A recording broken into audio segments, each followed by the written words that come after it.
Good evening and welcome to Just the News, last news bulletin before the wrap of the year. Unfortunately, there's bad news on the COVID front. Specifically, if you live in the city of Mumbai, Mumbai reported 3,671 new COVID cases in the last 24 hours. It has been a very, very long time, several months since Mumbai reported numbers that were this high. It's 46% higher than the number we reported yesterday, which was 2,510 cases. The city of Mumbai has seen a five-fold increase in numbers since last week, where the city recorded about 600 odd cases.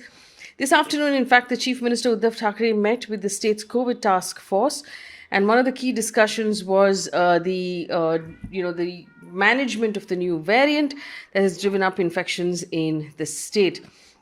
Now, as a result of this, Section 144 has been imposed in the entire city of Mumbai until the 7th of January, starting today. The police has completely prohibited any sort of New Year's Eve and New Year's Day celebrations, so no parties whatsoever in closed or open spaces, including restaurants, hotels, bars, pubs, resorts and clubs until the 7th of January. The government is apparently taking this very seriously. Now, given the rising COVID cases, the central government has written to 8 states, urging them to take immediate measures. These 8 states are Delhi, Haryana, Tamil Nadu, West Bengal, Maharashtra, Gujarat, Karnataka and Jharkhand. As of now, Delhi and Maharashtra worst affected. We've seen this happen before, especially when it comes to Omicron. According to ANI, flagging a spike in COVID cases across 14 cities, the centre has urged state governments to take immediate measure, including strengthening their hospital preparedness and boosting their vaccine coverage. The Union Health Ministry today said the overall case positivity stands at 0.92%, but they said the positivity is above 10% in 8 districts and it's between 5 and 10% in 14 districts specifically.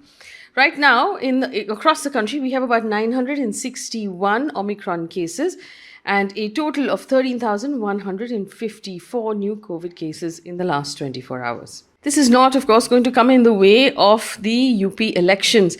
Now, according to Chief Election Commissioner Sushil Chandra, who had a meeting with the representatives of all political parties, he said it was unanimous among all of these political parties that the UP elections happen on time and not be postponed. Remember, we had the Allahabad High Court request the Election Commission to postpone these elections because of rising COVID cases. It doesn't seem like that is going to happen. Very interesting, though, that the Election Commission is going by the suggestion of the political parties. It should really be the other way around. Mr. Chandra said political parties had come up with suggestions on how groups of the population should be protected from the infection, and they had also asked for curbs to be put in place for those who are violating COVID norms in rallies. Mr. Chandra went on to say that people above the age of 80 and those with disabilities will be allowed to vote from home. Details about how this will happen has not been released yet. Poll frontline workers will need to be fully vaccinated. Uttar Pradesh elections are likely to be held between February and March next year. Apart from Uttar Pradesh, though, Goa, Manipur, Uttarakhand and Gujarat will also go into elections early next year. Delhi's Health Minister Satyendra Jain has said Delhi is now witnessing a community spread of Omicron gradually. This comes after people with no travel history are also testing positive for the new variant. The Rajasthan government on Wednesday announced that only fully vaccinated people will be allowed in public places on the 31st of January onwards. There's a night curfew from 11 p.m. to 5 a.m. which remains imposed, and a relaxation of 2 hours will be given on the 31st of December. Further, the government has allowed 24 hours food delivery and a maximum of 200 people at weddings. A lot of these restrictions, though, aren't exactly scientifically sound. In his New Year message, the All India Institute of Medical Sciences chief Dr. Randeep Guleria has said that one should not panic about the rise of the COVID cases across the country, but should be vigilant. People are vaccinated, still we are witnessing an increase in cases. Understand that the pandemic is not over, yet we are in a better position, he said, end quote.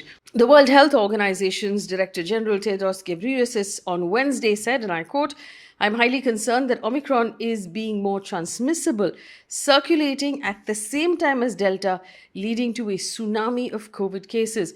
He also said, "This is and will put immense pressure on the exhausted healthcare workers and health systems on the brink of collapse," end quote.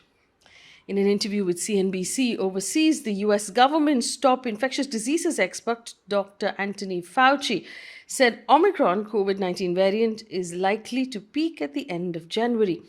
One assumes he's talking about the US.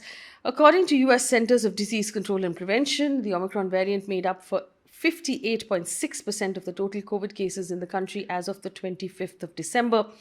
The US reported its first case on the 1st of December. That really moved fast. US is now breaking new records in the number of cases it's reporting on a daily basis. According to the AFP, England is set to open temporarily field hospitals to contain the possible overspill of patients due to the spread of coronavirus. The National Medical Director, Stephen Powers, has said given the high level of infections and the increase of hospital admissions, the National Health Service, or the NHS, will now move on a war footing.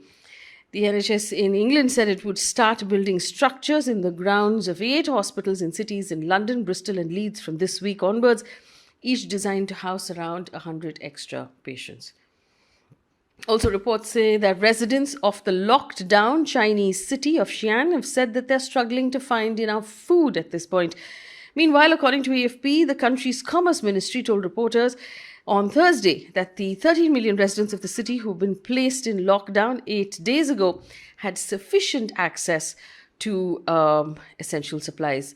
We've seen, like I said, a spike in numbers in India, and given what's being reported right now in the US, in the UK, in China, it would be fair to assume that India will see a spike in cases as well. In other news now, away from COVID, do you remember how the people of Nagaland asked for the Armed Forces Special Powers Act to be repealed in their state? The central government has called the state of Nagaland disturbed and has extended the Armed Forces Special Powers Act for another 6 months, saying the entire state is in a disturbed and dangerous condition. The entire area was disturbed. The centre said the whole of Nagaland is in such a dangerous condition that the use of armed forces in aid of civil power is necessary. 14 civilians, remember, were killed in Nagaland earlier this month in a counter-insurgency operation that went horribly wrong, where the armed forces opened fire on a truck carrying normal people, ordinary citizens. Nagaland citizens have been protesting since then and demanding the repeal of this act, which has now, that protest has been used as a reason to extend that act. The Chhattisgarh police has arrested religious leader Kalicharan Maharaj from Madhya Pradesh for his alleged derogatory speech against Mahatma Gandhi at the Dharam Sansad. He hailed Mahatma Gandhi's assassin Nathuram Godse as well in his speech. In another case, the same Kalicharan, along with others, were booked for allegedly making provocative speeches at an event in Pune. Madhya Pradesh's Home Minister Narottam Mishra has objected to the manner in which this man has been arrested. Mishra has said the Chhattisgarh police violated the norms by not informing the Madhya Pradesh police about its actions. Mishra said, and I quote, the Chhattisgarh government could have summoned him or could have called him by giving him a notice. The DGP of Madhya Pradesh has been asked immediately to speak to the DGP of Chhattisgarh and ask about why they did not follow protocol.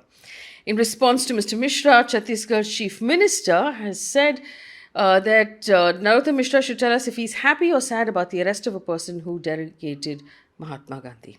End quote. No arrests have been made so far after the videos from the Dharam Sansad in Haridwar leaked, which called for genocide of Indian Muslims. The police have taken no action at all. Taking a look now at news coming in from across the world. The US Secretary of State, Antony Blinken, has called upon the Chinese and Hong Kong authorities to release 7 people linked to the independent news outlet Stand News who were arrested in Hong Kong on sedition charges during the police crackdown. The journalists were detained for conspiracy to publish seditious publications, a crime punishable by 2 years in jail.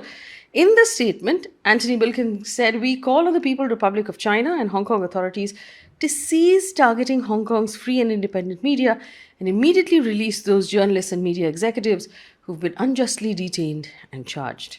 Quote. Iran on Thursday has announced that it carried out a new space launch. The Defense Ministry spokesperson Ahmad Hosseini was quoted by state television saying that the Simorgh satellite launcher carried 3 research cargoes into space. The research goals foreseen for this launch have been achieved.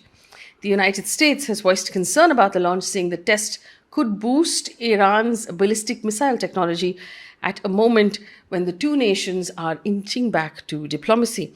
Western governments worry that satellite launch systems incorporate technologies interchangeable with those that are used in ballistic missile launch systems. Quick look, and this is good news from our sports update. India beat South Africa by 113 runs in the first test to take the 1-0 lead in the three-match series. It set a stiff target of 305, and South Africa were bowled out for 191 on the fifth and final day of the opening test on Thursday. KL Rahul was named the player of the match for his 100 in the first innings. He's having a really good month, KL Rahul there. And finally, Barcelona on Wednesday said 3 more players have tested positive for COVID-19, raising the total number of players testing positive to 7. In a statement, the club has said the players are in good health and are isolating at home. That brings us to the end of our news bulletin. Thank you so much for listening. So like I said, going into the new year, we would be really happy to hear from you on whose voices you would like us to incorporate. If there are interviews that you'd like us to bring to you, let us know who you'd like to hear from, and we'll try and make that happen. Thank you so much for listening. Have a good year.